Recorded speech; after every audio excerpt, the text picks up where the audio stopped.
반갑습니다. 1월 13일 금요일 새벽 하나님께 올려드립니다.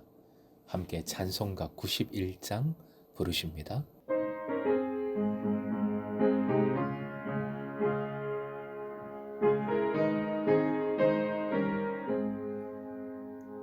슬픈 마음 있는 사람 예수 이름 믿으면 영원토록 변함없는 기쁜 마음 얻으리. 예수의 이름은 세상의 소망이요, 예수의 이름은 천국의 기쁨일세. 거룩하신 주의 이름 너의 방패 삼으라.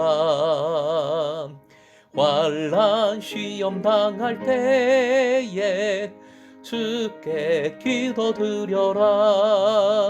예수의 이름은 세상의 소망이요, 예수의 이름은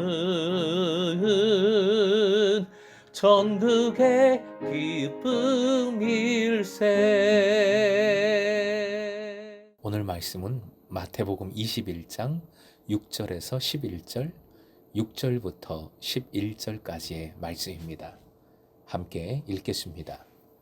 제자들이 가서 예수께서 명하신 대로 하여 나귀와 나귀 새끼를 끌고 와서 자기들의 겉옷을 그 위에 얹음에 예수께서 그 위에 타시니 무리의 대다수는 그들의 겉옷을 길에 펴고 다른 이들은 나뭇가지를 베어 길에 펴고 앞에서 가고 뒤에서 따르는 무리가 소리 높여 이르되 호산나 다윗의 자손이여 찬송하리로다.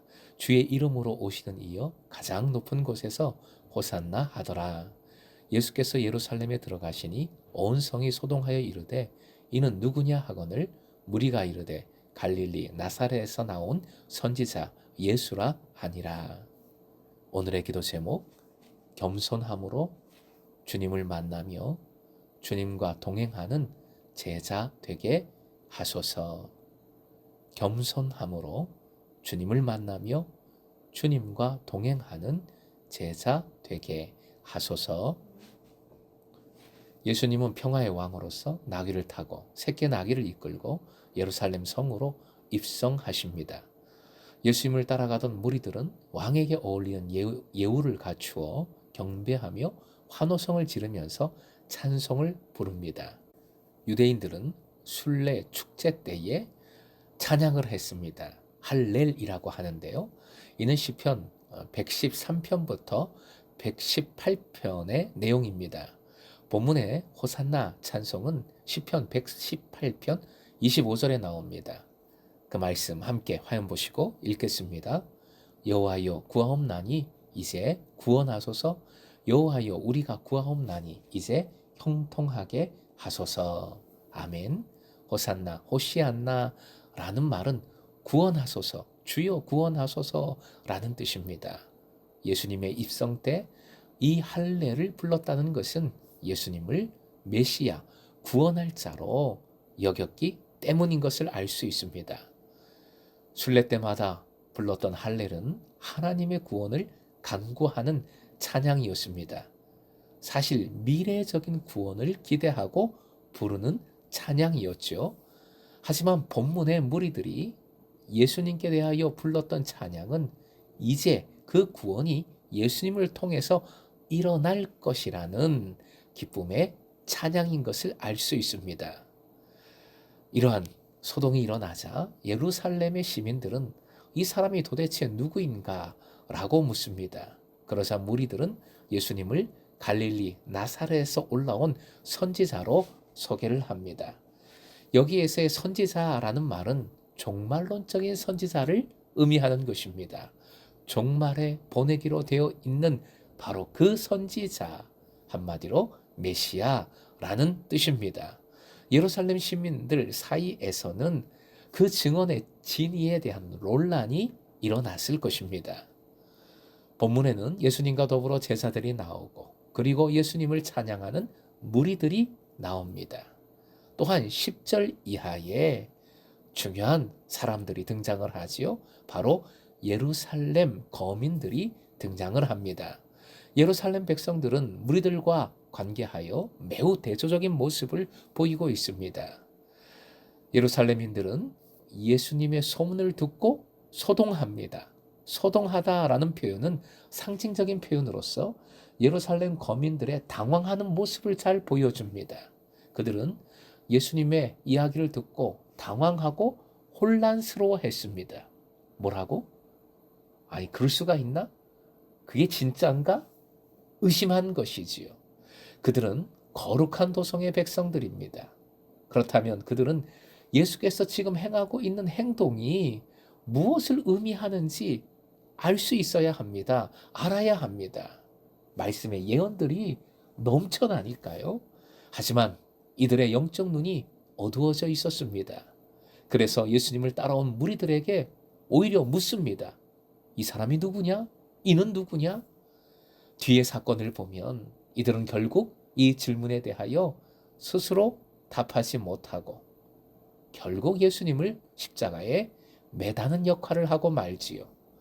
왕이 다스리시는 거룩한 도성에서 참된 왕이신 예수님이 죽임을 당하게 되는 것입니다. 거룩한 도시의 백성들에 의해서 말입니다. 이보다 더 큰 역설이 어디 있겠습니까? 사랑하는 금성의 제자 여러분, 예루살렘 온 성이 소동하였지만 예수님을 깨닫지 못했습니다. 알아보지 못했습니다. 예루살렘이라는 지명 자체가 주는 의미가 있어요. 모든 것의 중심입니다. 하나님의 도성입니다. 당시 종교, 문화, 경제 모든 것의 중심지입니다. 그에 반하여 나사렛이라는 지명이 본문에 나오죠. 예수님은 나사렛에서 온 선지자라고 무리들이 소개하고 있습니다. 전에 나다나엘이 나사렛에서 무슨 선한 것이 나올 수 있느냐 하고 의심에 찬 질문을 했던 것을 기억하실 겁니다. 나사렛은 변방입니다. 이방의 땅입니다. 뭔가 좋은 것, 선한 것이 나올 수가 없는 낙후된 곳입니다. 유대인들에게 있어서 나사렛은 정결치 못한 이방인의 땅과도 같은 곳입니다. 본문의 예루살렘과 이 나사렛이 대조를 이루고 있습니다. 어떤 학자들은 본문의 사건 자체가 블랙 코미디 같다고 합니다. 나귀를 탄 예수님, 그리고 무리들이 호산나 다윗의 자손이라고 찬송하는 것, 이 사건 자체가 희극적이라는 것이지요. 예루살렘인들이 보기에는 말도 안 되는 모습인 것입니다. 하지만 예수님은 진짜 왕이십니다. 지금 예루살렘에, 이 교만의 땅에 진짜 왕이 가장 겸손한 모습으로 들어오신 겁니다.